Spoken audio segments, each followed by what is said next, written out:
నమస్తే, నేను మీ Gopi. Welcome back to our channel. ఈరోజు మనతో వచ్చరికి పొలిటికల్ అనలిస్ట్ చిట్టిబాబు గారు ఉన్నారు. సార్ నమస్తే. సార్ నమస్తే సార్, ఆంధ్రప్రదేశ్లో అసలుకి ఎన్నికలు జరిగినాయి లేకపోతే ఒక రాబరీ జరిగినట్టుగా ఉంది. ఎందుకంటే ఈవీఎం ట్యాంపరింగ్ ఏదో జరిగింది అన్నట్టుగా ఒంగోలు సంబంధించిన మాజీ ఎమ్మెల్యే ఎవరైతే ఉన్నారో బాలినేని గారు, సో ఆయన మరలా రీకౌంటింగ్ అయితే చేపట్టడం జరుగుతుంది ఈరోజు. నేను నుంచి అదే పని మీద ఉన్నారు. సో అసలు ఏమైంది, మళ్ళీ రీకౌంటింగ్ జరగడానికి కారణం ఏంటి, ఆయన ఓడిపోవడానికి కారణం ఏంటి? ఓడిపోవడానికి కారణాలు ఎట్లా అన్నారు? అసలు ఫస్ట్ ఆఫ్ ఆల్ ఈ ఈ ట్యాంపరింగ్ జరిగింది అనేది, ఎందుకంటే దాదాపు 200 పైచిలకు ఈవీఎం బాక్సులు మిస్సింగ్, 86 లక్షల ఓట్లు తేడా కనపడుతున్నాయి. అంటే ఎన్నికలప్పుడు ఓటింగ్ అయిపోగానే ఇన్ని ఓట్లు అయినాయి, 8,000 ఓట్లు అని చెప్తారు. అదే బాక్స్ కౌంటింగ్కి వచ్చేటప్పటికి ఆ టోటల్కి దీనికి తేడా వస్తున్నాయి. ఇది మొదటి నుంచి అనుమానం, కానీ అనుమానం పడటం వేరు, ఆధారాలు దొరకడం వేరు కదా. ఆధారాలు లేవు. ఇప్పుడు ట్యాంపరింగ్ జరిగింది, ఆయన వేసాడు. ఆయన ఒక్కడే కాదు, బాలినేని ఒక్కడే వేసాడంటే ఏదో రాజకీయం అనుకోవచ్చు. ఇప్పుడు తెలకపల్లి రవి గారు, ఆయనే వైఎస్ఆర్సీపీకి సంబంధం లేదు కదా, ఆయన కూడా సాక్ష్యాధారాలతో కొన్ని చెప్తున్నాడు. ఇలా ఉన్నాయి, దాదాపు 82-60 ఓట్లు లక్షల ఓట్లు మిస్సింగ్ ఉన్నాయి. ఎట్లా మిస్ అయింది, ఎలా మిస్ అయింది, ఎలా ట్యాప్ చేయగలిగారు, దానికి ఇంటర్నేషనల్ ఎక్స్పర్ట్ ఒక ఆయన పేరు ఉంది. ఎక్స్పర్ట్ ఏం చెప్పాడంటే ఆ చిప్పును కనుక మేనేజ్ చేస్తే 1:4కి మేనేజ్ చేస్తే అది చెయ్యొచ్చు. సో అవి చెయ్యాలంటే ఆ బాక్సులని హ్యాండిల్ చేయగలిగే ఇది కావాలి. సో ఈ బాక్సులు లాక్ చేసిన, ఎక్కడైతే లాక్ చేశారో వాళ్ళ యొక్క సహాయంతో జరిగి ఉండాలి, వాళ్ళ సహాయం. అది అంటే ఎలక్షన్ కమిషన్లో ఎవరో కొంతమంది ముందు నుంచి ఎలక్షన్ కమిషన్ మొత్తం చంద్రబాబు తరపునేగా ఉన్నాయి. ఆయన నిమ్మగడ్డ రమేష్ కానీ అంతా వాళ్ళు టోటల్గా ఆయన తరపున పనిచేశారు కదా. ఎలా జరుగుతున్నాయి అనేది మొదటి నుంచి అనుమానాలు ఉన్నా ఆధారాలు లేవు కనుక ఇప్పుడు వాళ్ళు మొదటి నుంచి కూడా ఎన్నికల కమిషన్ నిమ్మగడ్డ రమేష్ తన ఆధ్వర్యంలోనే టీడీపీకి అనుకూలంగా ఉన్నాడు. ఆయన మొదటి నుంచి సామాజిక వర్గం ఒకే కులం అవ్వచ్చు, లేదు ఈయన వల్ల ఆయన కూడా ఒకటే కదా. నేను కులం అనేది, నేను కుల గజ్జి లేదు నాకు. కుల అభిమానం, కుల గౌరవం ఉంటుంది, కానీ కుల గజ్జి నాకు లేదు. అది కుల గజ్జి ఉన్నవాళ్ళు ఉండటం వల్ల దరిద్రం అదే జరుగుతుంది. కుల గజ్జి అనేది వేరు, కుల అభిమానం వేరు. ఎవరి కులాన్ని వాళ్ళు గౌరవించుకోవచ్చు, ఎవరి కులాన్ని వాళ్ళు ఘనంగా ఫీల్ అవ్వచ్చు. ఆ గజ్జి ఉండకూడదు, ఇతర కులాలని నొక్కాలి తొక్కాలి అని ఉండకూడదు. అది జరిగి అలా అనుకున్న వాళ్ళు అందరూ దెబ్బతింటానే ఉన్నారనుకో. ఇక్కడ కుల గజ్జి మీద ఆయన అన్నీ ఫేవర్గా చేస్తూ ఉన్నాడు. సరే చేసాడు అనుకో. ఆయన వల్ల నిమ్మగడ్డ చంద్రబాబు హయాం వల్ల 14 ఏళ్ళు సీఎం కూడా నిమ్మగడ్డ ఆయన వల్లే ఒక్కో స్థాయికి వెళ్ళాడు కనుక విశ్వాసం ఉంటుంది కదా. బిస్కెట్లు తిన్న కుక్క కొన్నట్టు విశ్వాసం పదవులు అనుభవించినప్పుడు ఉంటుంది కదా. ఆ విశ్వాసం మీద ఆయన చేస్తూనే ఉన్నాడు.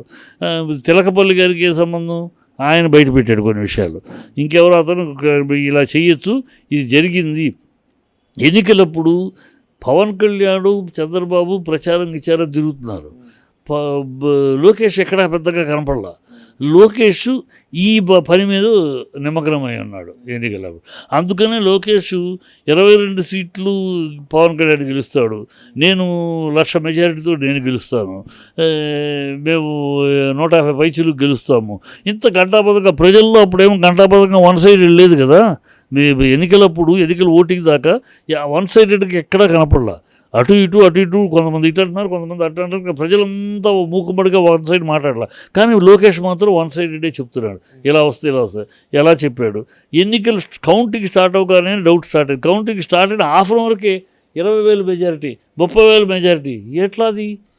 ఒక్కొక్క గ్రామంలో ఉన్న ఓట్లు 1000 అయితే 1,500 ఓట్లు కనపడుతున్నాయి. ఇవన్నీ జనలోనే కంప్లైంట్లు ఇచ్చారు. ఒక కంప్లైంట్ ఇప్పుడు యాక్షన్లోకి వచ్చింది, ఇంకా చాలా వస్తాయి. ఇది ఏదో జరిగింది, ఏం జరిగిందో ఎవరికి తెలియదు కనుక ఆధారాలు లేకుండా మాట్లాడలేం కనుక దేర్ ఈజ్ సంథింగ్. ఇప్పటికీ ప్రజలు మేము ఓట్లు వేసాం, మా ఓట్లు ఏమైనాయి అని అడుగుతున్నారు. మేము జగన్కి వేసాం, మా ఓట్లు ఏమైనాయి అని అడుగుతున్నారు. వాళ్ళకి అర్థం కావట్లా. మనం వేసాం కదా ఏమైనాయి, మన ఊరంతా ఇక్కడ వేసాం కదా ఏమైనాయి, వాళ్ళ డౌట్లు ఉన్నాయి ప్రజల్లో కూడా. సో ఆ సందేహాలు కానీ కోర్టు తేలుస్తుంది కదా తొందరలో.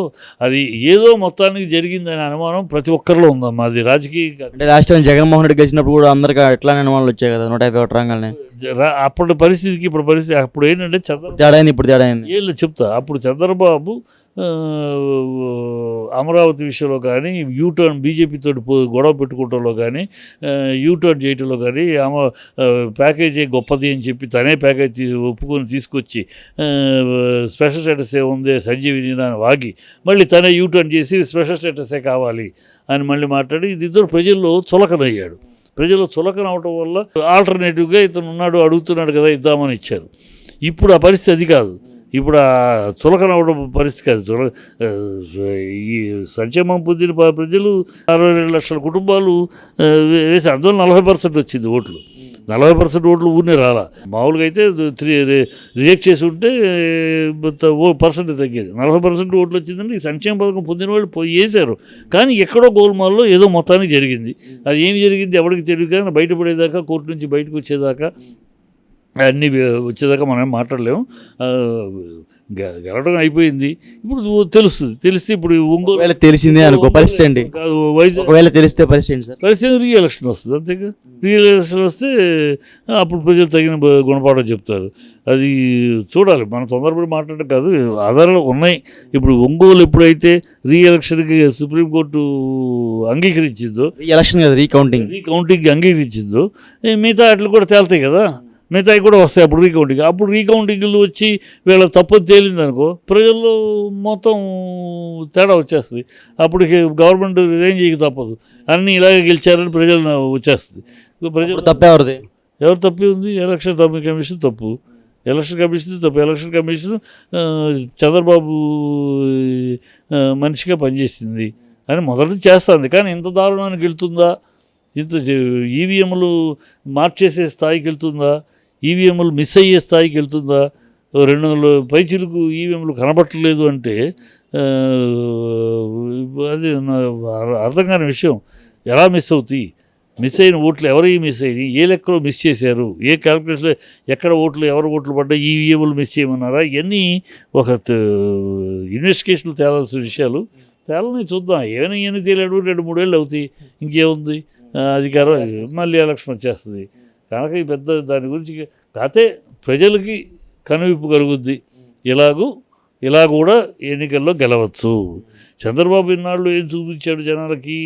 జనాల్ని మభ్యపెట్టి గెలవచ్చు. జనాలకి అబద్ధాలు చెప్పి గెలవచ్చు. జనాల్ని లేనిపోయిన ఒక మాయాజాలం సృష్టించి ప్రజల్ని ఒక ట్రాన్స్లోకి తీసుకెళ్ళి ఏదో చించేస్తాం ఏదో పొడి చేస్తాం అని ప్రజల్ని